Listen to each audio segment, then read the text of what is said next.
গণভোট ও সংবিধান সংস্কার ঘিরে রাজনৈতিক অচলাবস্থার শঙ্কা। হ্যাঁ ভোট উপেক্ষা হলে বাড়তে পারে অস্থিরতা।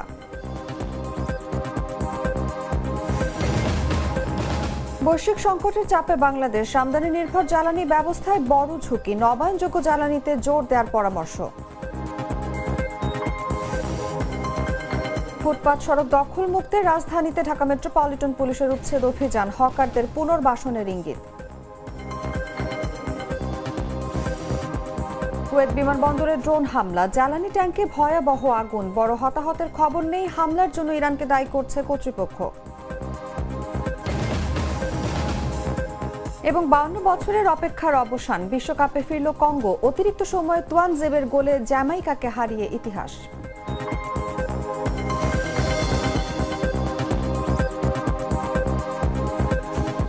এতক্ষণ শুনছিলেন সংবাদ শিরোনাম।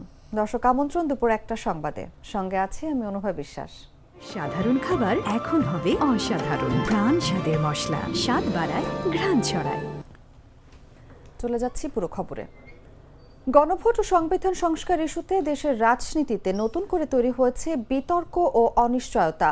গণভোট অধ্যাদেশ বাতিলের পথে থাকলেও এর ফলাফল বাস্তবায়ন নিয়ে রাজনৈতিক দলগুলোর অবস্থানে রয়েছে ভিন্নতা। সরকার বলছে গণভোট সম্পন্ন হওয়ায় অধ্যাদেশের আর প্রয়োজন নেই। অন্যদিকে বিরোধীরা সংবিধান সংস্কারের মাধ্যমে জুলাই সনদ বাস্তবায়নের কথা বলছে। তবে বিশ্লেষকদের মতে প্রধান রাজনৈতিক দলের অনাগ্রহ ভবিষ্যতে নতুন সংকটের জন্ম দিতে পারে। এদিকে আইনজ্ঞরা সতর্ক করে বলেছেন, জনগণের হ্যাঁ ভোট উপেক্ষা করা হলে তা বড় ধরনের রাজনৈতিক অস্থিরতা তৈরি করতে পারে। বিস্তারিত জাগো ডেস্ক রিপোর্টে।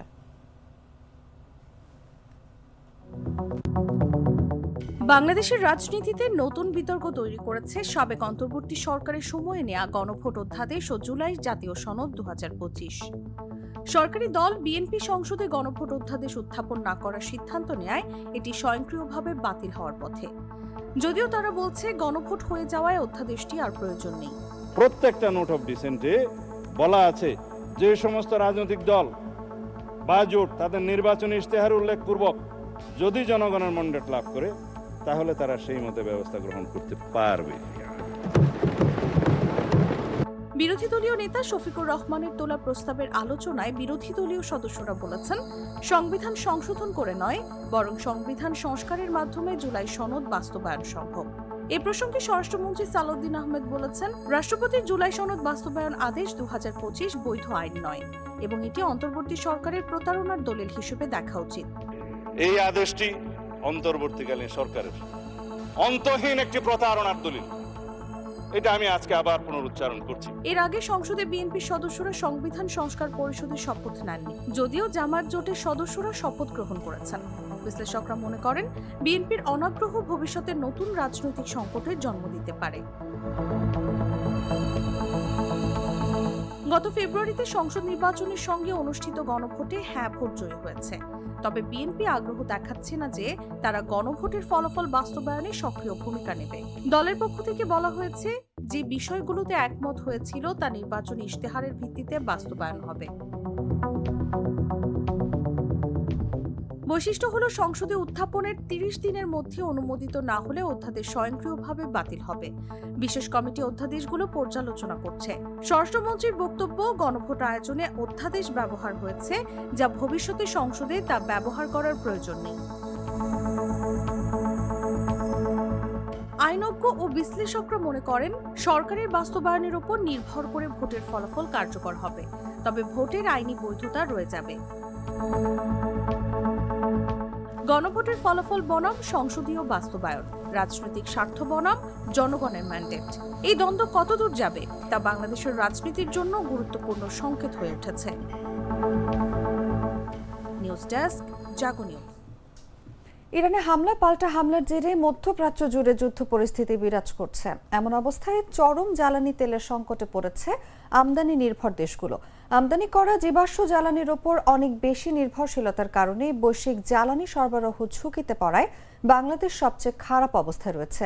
বিশ্ব বাণিজ্যের জন্য গুরুত্বপূর্ণ সামুদ্রিক চেক পয়েন্টগুলো প্রায়ই ঝুঁকিপূর্ণ হয়ে ওঠায় বাংলাদেশের জ্বালানি নিরাপত্তা চরম সংকটে ফেলেছে বলে এক প্রতিবেদনে জানিয়েছে আন্তর্জাতিক নীতি গবেষণা প্রতিষ্ঠান E3Z। মঙ্গলবার জ্বালানি বিষয়ক প্রতিবেদনটি প্রকাশ করা হয়। এতে গবেষকরা বলেন, বৈশ্বিক সংকটগুলো বারবার প্রমাণ করেছে আমদানি নির্ভর জ্বালানি কতটা ঝুঁকিপূর্ণ। এই সংকট কাটাতে দ্রুত নবায়নযোগ্য জ্বালানির রূপান্তরের কথাও বলা হয় এতে। প্রতিবেদনটিতে বলা হয়, স্বল্প মেয়াদে সংকট মোকাবিলার সীমিত সক্ষমতা বাংলাদেশকে বিশেষভাবে ঝুঁকিপূর্ণ করে তুলেছে।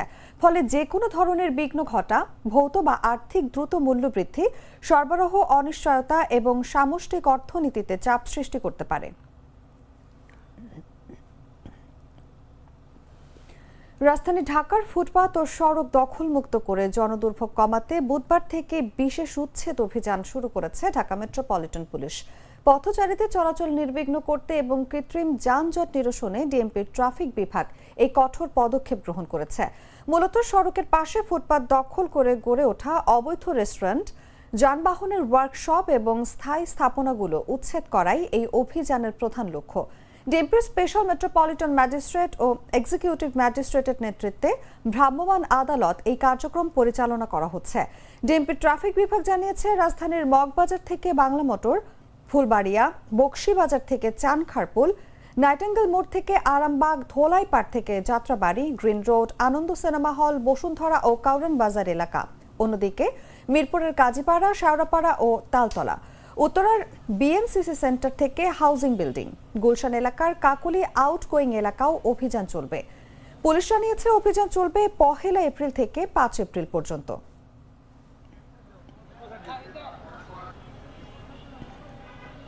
প্রাণ কফি ক্যান্ডি, কররা কফি, কঠিন স্বাদে, হাইকে বলো বাই।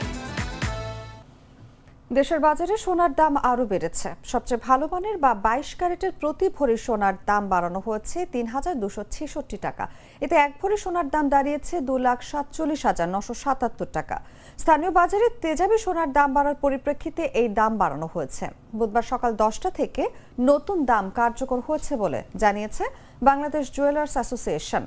এখন সবচেয়ে ভালো মানের বা 22 ক্যারেটের প্রতি ভরি সোনায় ৩,266 টাকা বাড়িয়ে নতুন দাম নির্ধারণ করা হয়েছে 2,47,977 টাকা।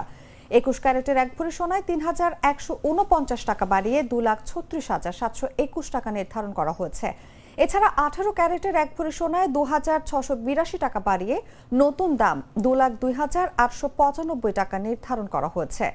সনাতন পদ্ধতির প্রতি ভরি সোনায় 2,216 টাকা বাড়িয়ে দাম নির্ধারণ করা হয়েছে 1,65,279 টাকা।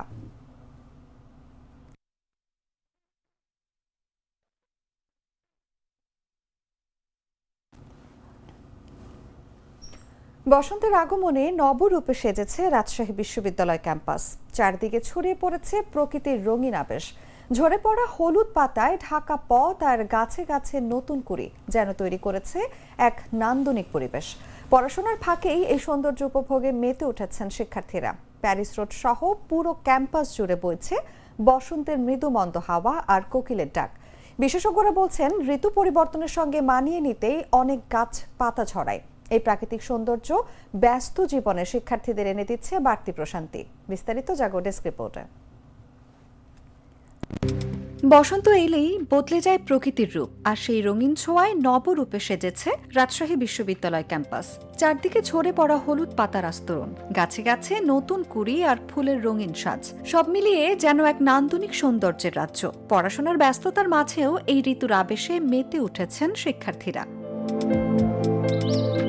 রাজশাহী বিশ্ববিদ্যালয়ের ঐতিহ্যবাহী প্যারিস রোড, দুই পাশে সারি সারি গাছে গজিয়েছে নতুন পাতা। মাটির বুকে ঝরে পড়া হলুদ শুকনো পাতা তৈরি করেছে এক নরম গালিচা। শহীদ মিনার প্রাঙ্গণ থেকে টুকিটাকি চত্বর, ক্যাম্পাস জুড়েই বসন্তের ছোঁয়া। গাছে গাছে ফুটে উঠছে রঙিন ফুল, আর হালকা বাতাসে ঝরে পড়া পাতায় তৈরি হচ্ছে এক অপূর্ব পরিবেশ।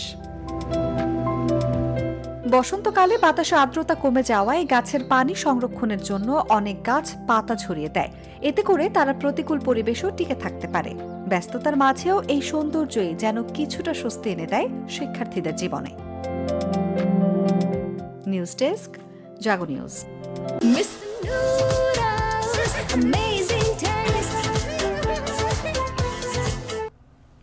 জানাবো আন্তর্জাতিক সংবাদ।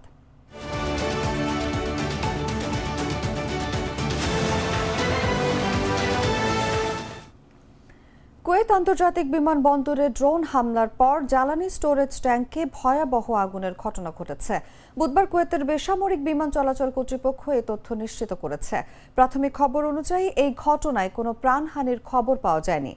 বেসামরিক বিমান চলাচল কর্তৃপক্ষের মুখপাত্র আব্দুল্লাহ আল রাজি জানান, হামলাটি সরাসরি বিমানবন্দরের জ্বালানি সরবরাহকারী প্রতিষ্ঠান কুয়েত এভিয়েশন ফুয়েল কোম্পানির স্টোরেজ ট্যাঙ্ক লক্ষ্য করে চালানো হয়েছে।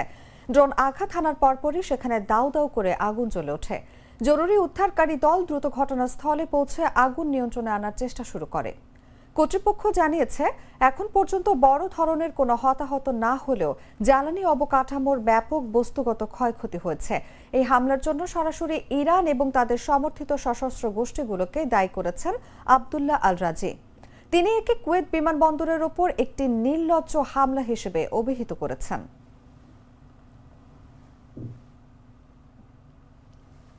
সংবাদ শেষ করব খেলার খবর জানিয়ে।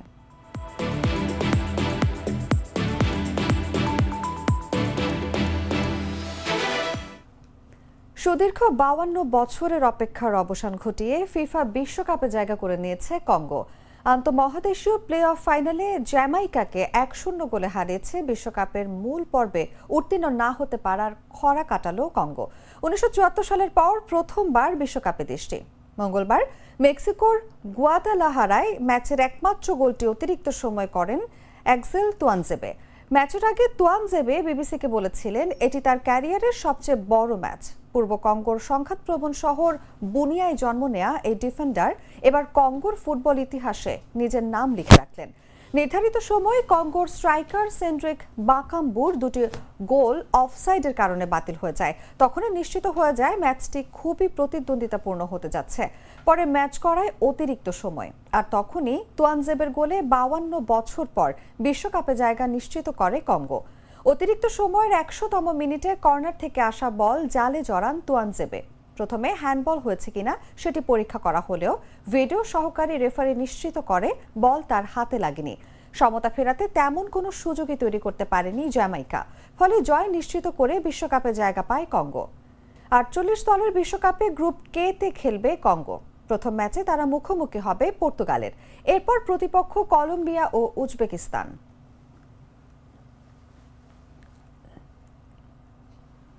সংবাদ শেষ করার আগে শিরোনামগুলো জানিয়ে দিচ্ছি আরো একবার।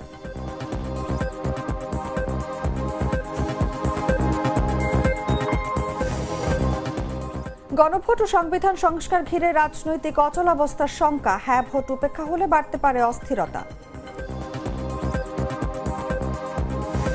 বৈশ্বিক সংকটে চাপে বাংলাদেশ আমদানি নির্ভর জ্বালানি ব্যবস্থায় বড় ঝুঁকি। নবায়নযোগ্য জ্বালানিতে জোর দেওয়ার পরামর্শ।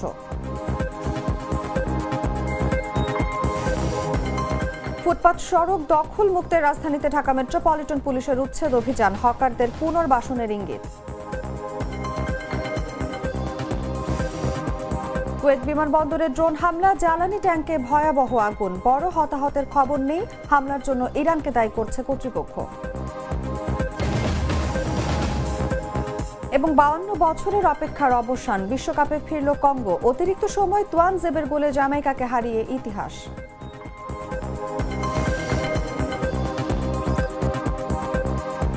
দর্শক, এই ছিল এখনকার মতো। এরপর দেখবেন দুপুর 3টার সংবাদ। প্রতি মুহূর্তের সর্বশেষ খবর জানতে ভিজিট করুন jagonews24.com। ফলো করুন আমাদের ভেরিফাইড ফেসবুক পেজ এবং সাবস্ক্রাইব করুন জাগো নিউজের ইউটিউব চ্যানেল। ধন্যবাদ সবাইকে।